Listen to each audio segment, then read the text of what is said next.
Let's listen in. Excellencies, distinguished guests, ladies and gentlemen.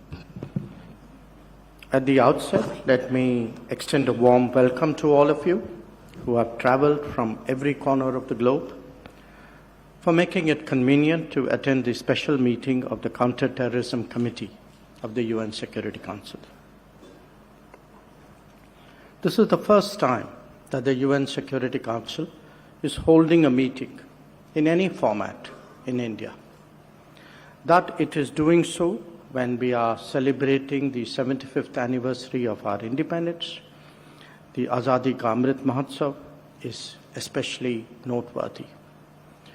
I thank the members of the committee and the Counter-Terrorism Executive Directorate for their efforts in holding this special meeting in India.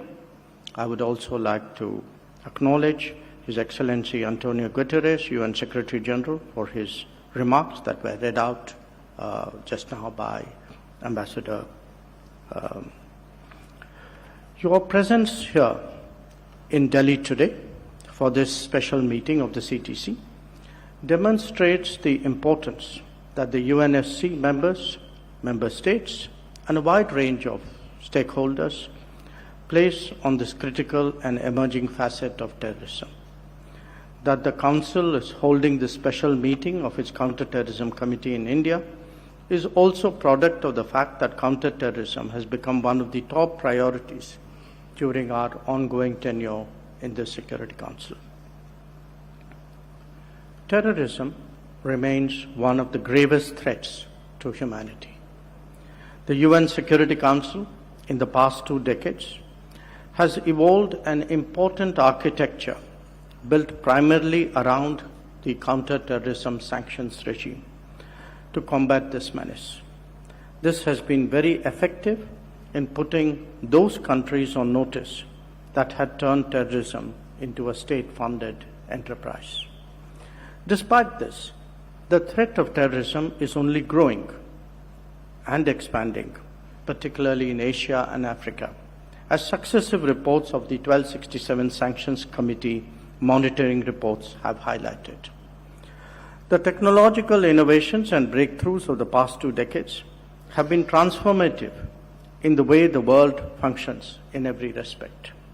These new emerging technologies, from virtual private networks and encrypted messaging services to blockchain and virtual currencies, offer a very promising future for a wide array of economic and social benefits for humankind. However, there is a flip side, especially where terrorism is concerned. These very technologies have also thrown up new challenges for governments and regulatory bodies due to their potential vulnerability for misuse by non-state actors, given the very nature of some of these technologies and the nascent regulatory environment. In recent years, terrorist groups, their ideological fellow travelers, particularly in open and liberal societies, and lone wolf attackers have significantly enhanced their capabilities by gaining access to these technologies. They use technology and money, and most importantly, the ethos of open societies to attack freedom, tolerance, and progress. Internet and social media platforms have turned into potent instruments in the toolkit of terrorists and militant groups for spreading propaganda, radicalization, and conspiracy theories aimed at destabilizing societies. Another add-on to the existing worries for governments around the world is the use of unmanned aerial systems by terrorist groups and organized criminal networks. Being a relatively low-cost option with an increasing ease of accessibility, misuse of these unmanned aerial platforms for nefarious purposes by terrorist groups, such as weapons and explosives delivery and targeted attacks, have become an imminent danger.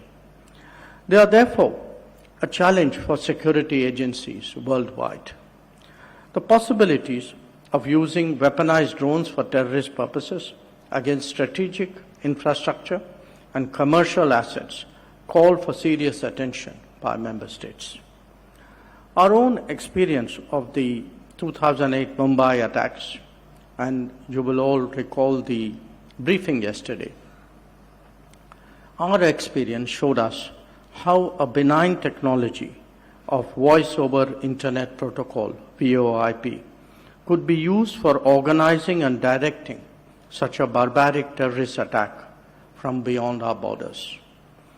More recently, these terrorist groups have been using unmanned aerial platforms such as drones and quadcopters for cross-border trafficking of drugs and arms and for carrying out terrorist attacks. And such risks are not limited to India.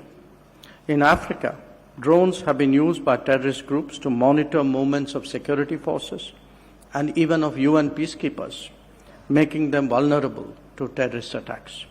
A few months ago, terrorists launched cross-border drone attacks on the UAE and Saudi Arabia, targeting civilians and civilian infrastructure, which led to loss of lives and injuries, including to Indian nationals there.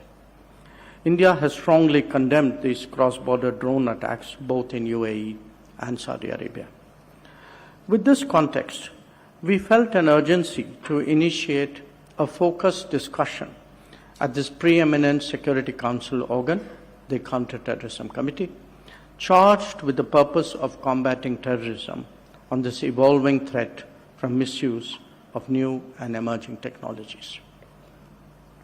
In January last year, while addressing the Security Council on the issue of terrorism, I had called for the need for the international community to adopt an 8-point action plan, which remains relevant in the context of today's meeting as well.